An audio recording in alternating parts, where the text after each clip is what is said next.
Okay, check this out. A day in the life of Jesus. Check it out. Boom.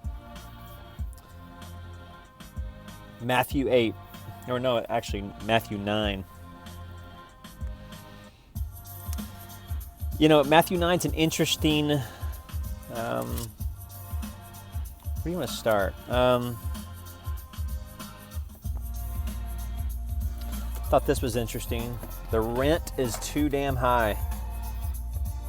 Remember that guy? Check this out. Boom.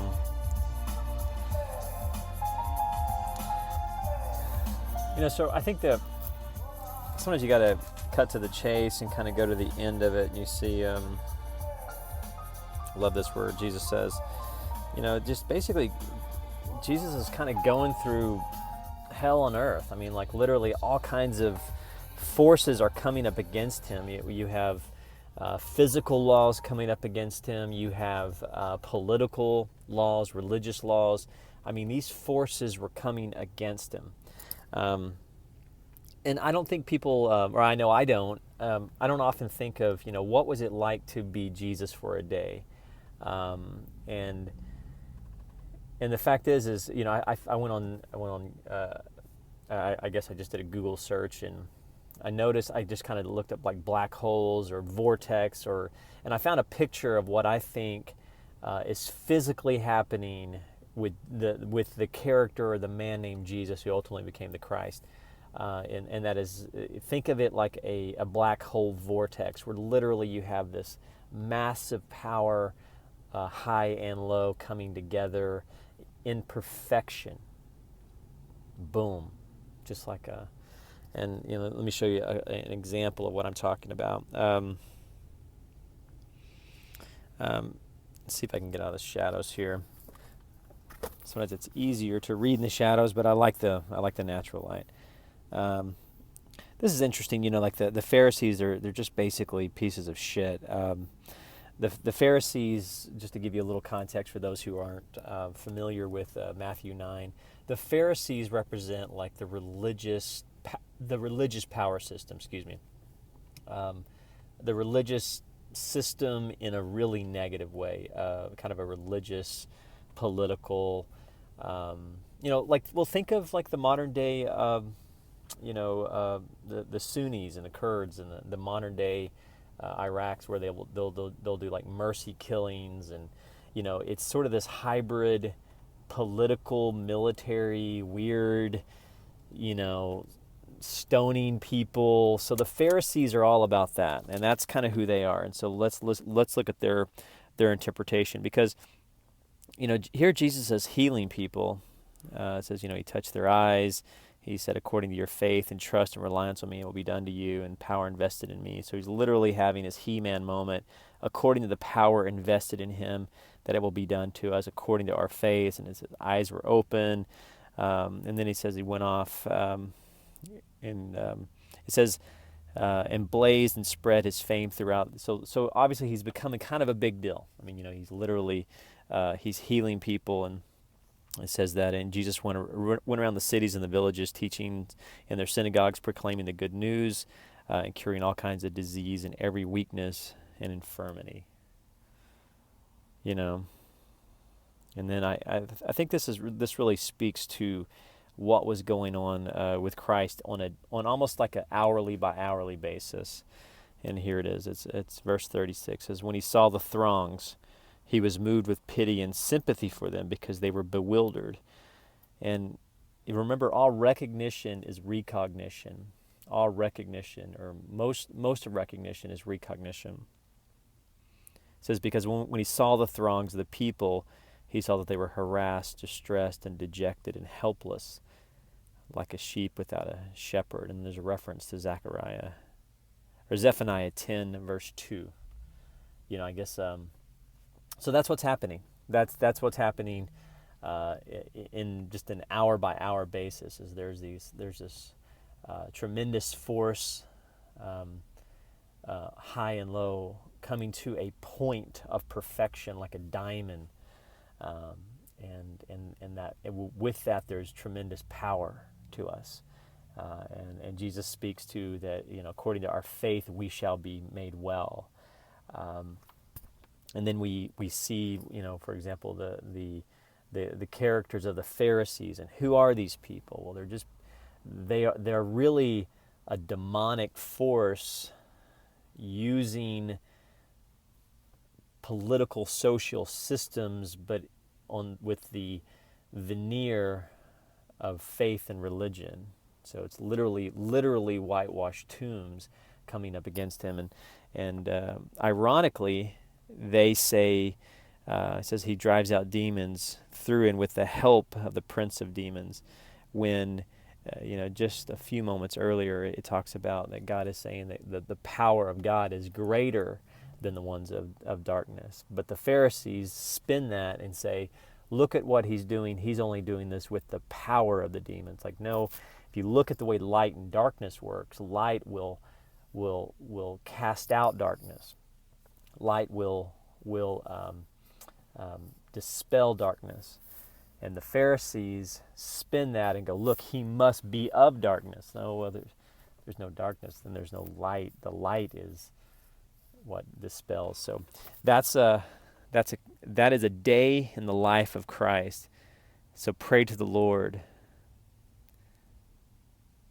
of the harvest to force out and thrust laborers into the harvest. It says the harvest is indeed plentiful, but the laborers are few. So pray to the Lord of the harvest to force out and thrust laborers into the harvest. I think for me personally, one of the things that I look at, or what I notice, is beyond the stupid Pharisees, beyond the stupid, I guess, like if Jesus were to come into this YouTube channel, he'd say, you need a good editor, dude. You need to let me give you a good editor so that your message is coming through as clearly as you hope it will. And then he'll say, for me, it's really easy for me to focus on my weaknesses and the weaknesses of things that,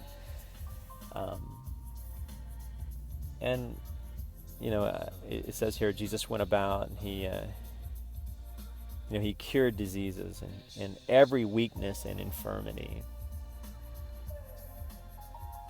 And it's really in those areas of weakness that we are probably so thankful for God, and we notice God.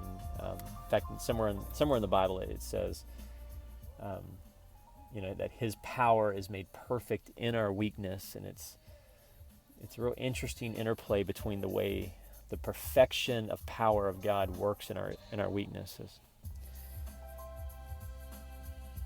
And I can look in my own life and I can see areas of inherent weakness that where God filled that in such a perfect way, and just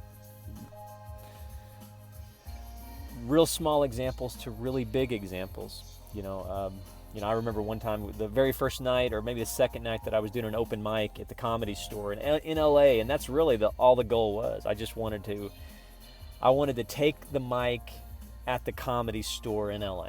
Like, that was the goal. That was like the courage. Like, fuck, dude, I'm going to do this.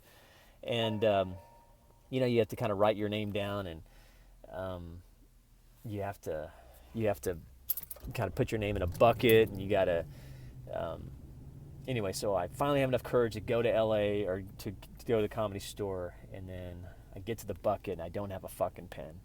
And normally I carry a pen with me, so I'm like, fuck, and I'm like, part of me's like, yes, now I could say I went there, and I could, but and I just, I don't know if I prayed or what, but I looked up, and guess what was in front of me about 2 feet away? It was a black pen, and like, even little small things like that. Like, well, if I were to tell you my faith stories, I would tell you stories from pens to people to, money.